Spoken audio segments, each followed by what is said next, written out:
High guys, welcome back to my channel Priya blogs. I hope কি তোমরা সবাই খুব ভালো আছো। তো গাইস, তোমাদেরকে আমি আগেই বলেছিলাম যে লাস্টের দিন যা কিছু হবে অষ্টপ্রহরের সবটা শেয়ার করব। তো দেখো, বিকালবেলা একটু রেডি হয়ে বেরিয়েছি। তো আমি আমার ভাস্তাকে নিয়ে আছি, আর দিদিভাই দেখো এখানে জিনিসপত্র কিনে দিচ্ছে বাচ্চাগুলোকে। তো চলো তোমরা পুরো ভিডিওটা দেখতে থাকো এন্ড থেকে। আর দেখো, প্রিন্সকে এখন এদিকে জিনিসপত্র কিনে দিল। তারপরে সন্ধ্যা লেগে গিয়েছে এখন, আর একটু রেডি হতে হবে, অষ্টপ্রহরের কাছে থাকবো। তার জন্য দেখো এখানে আমি রেডি হওয়া শুরু করে দিয়েছি। তো দেখো এদিকে শাড়ি টাড়ি পরা কমপ্লিট হয়ে গিয়েছে, আর এখন আমি হালকা করে একটু রেডি হয়ে নিব, মানে হালকা হালকা করে একটু মেকআপ করব। তো মেকআপ করা কমপ্লিট হয়ে গেছে, আর হেয়ারটাও ঠিক করে নিয়েছি। তারপরে দেখো এদিকে কত তাড়াতাড়ি আমি রেডি হচ্ছি, আর এদিকে দেখো মাস্কারাটাও দেওয়া কমপ্লিট হয়ে গেল। তো খুব সিম্পলভাবে আমি রেডি হয়ে নি গাইস। আর চলো তোমরা দেখতে থাকো পুরো ভিডিওটা এন্ড থেকে। আর কিরকম লাগছে আমাকে অবশ্যই কমেন্ট করে জানাতে কিন্তু ভুলবে না তোমরা।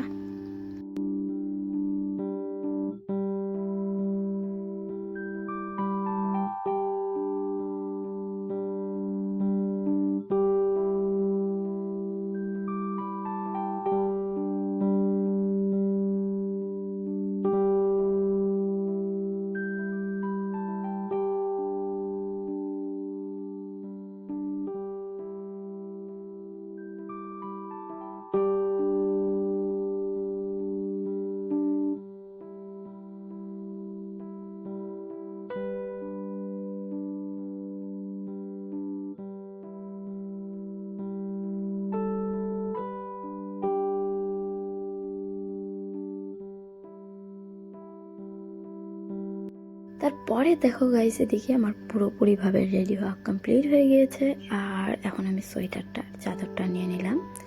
তো আজকে দিদিও এসেছে কিছুক্ষণ আগে। তো চলো এখন নিচে যাই, আর আজকে কি কি হচ্ছে রাত্রে সবটাই তোমাদের সাথে শেয়ার করছি। তো আমাকে কীরকম লাগছে তোমরা কিন্তু অবশ্যই কমেন্ট করে জানাতে ভুলবে না। আর এখন যাচ্ছি আমি নিচে, প্রিন্সকেও রেডি করে দিয়েছি। তো সবাই মিলে এখন অষ্টপ্রহরের কাছেই থাকবো রাত্রি অবধি। আর অষ্টপ্রহরের জায়গাটা তো তোমরা দেখেছই, আমাদের বাড়ির সামনে একেবারে।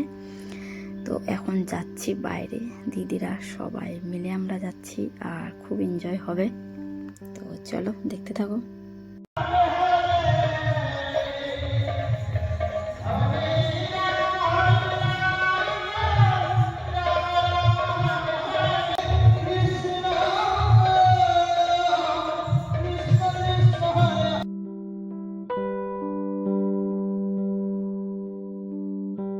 তারপরে দেখো গাইস, এখানে আমরা এখন বসে পড়েছি, আর আমি প্রিন্সকে নিয়েছিলাম, তো সবাই এক জায়গায় বসেছি। আর প্রিন্সকে দেখো আজকে কত কিউট লাগছে। তো প্রিন্স খুবই দুষ্টুমি করছিল কোলে বসে, কারণ সাইডে ধীরাজও ছিল। তো আমরা সন্ধ্যাবেলায় এসেছি, তার জন্য দেখো এদিকে লোকজন খুবই কম আছে, কিছুক্ষণ পরে আবার লোকজন হবে।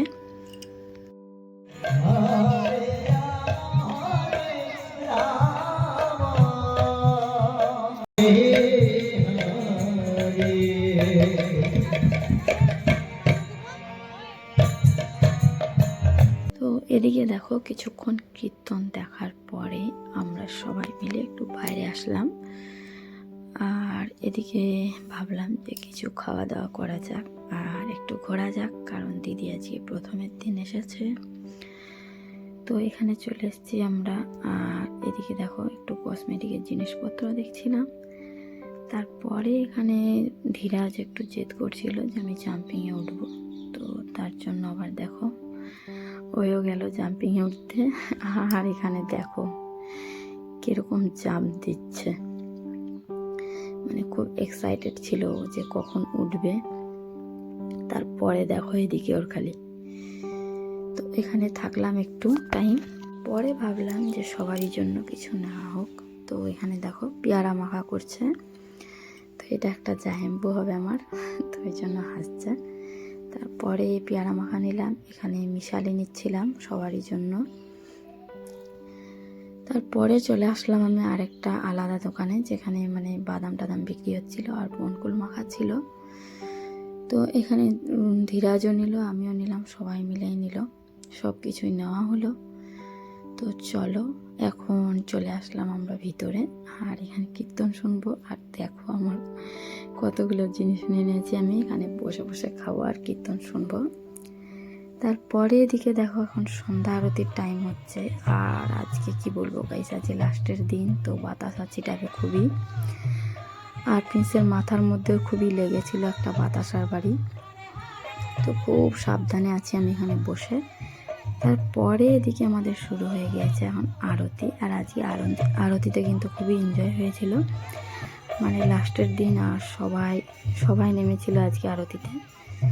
তো দেখো আমাদের এখানে কীরকমভাবে আরতি হয় সবটাই দেখাচ্ছি তোমাদেরকে।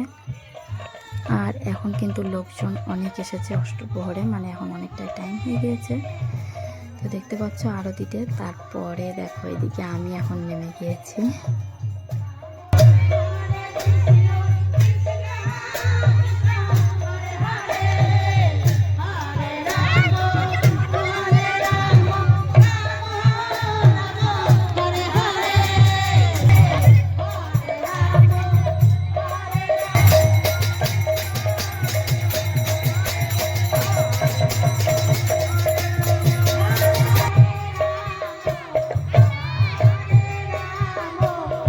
আরতি করে এসে আমি বসলাম, আর এখানে কিন্তু এখনো হচ্ছেই। তারপরে দিকে নিয়ে চলে এসছে সন্ধ্যা আরতির থালা, আর এখানে সন্ধ্যা আরতি নিয়ে নিলাম আমরা সবাই। আর আজকে দেখো গাইস কত লোক এসেছে চারিদিকে। তারপরে কীর্তনের কাছে অনেকটা টাইম কাটানোর পরে আমি আর ভাগনা একটু বাইরে আসলাম। আর এদিকে দেখো এখন প্রসাদ বিতরণ শুরু হয়ে গিয়েছে। তো আমি আর ভাগনা এখানে দাঁড়িয়েছিলাম যেটা ব্যাচ উঠবে, তারপরে আমরা খেতে বসবো। দেখো এদিকে আমি আর ভাগনা বসে পড়েছি খেতে, আর বাড়ির সবাই কিছুক্ষণ পরে খাবে। তো চলো আমার খাওয়া দাওয়া কমপ্লিট হলো। আর দেখতে পাচ্ছ এখন কত লোকজন। তো আজকের ব্লগটা আমি এখানেই শেষ করব। হ্যাঁ, সবাই কিন্তু কমেন্ট করে জানাবে আমাদের অষ্টপ্রহরটা কীরকম লাগলো তোমাদেরকে। বাই।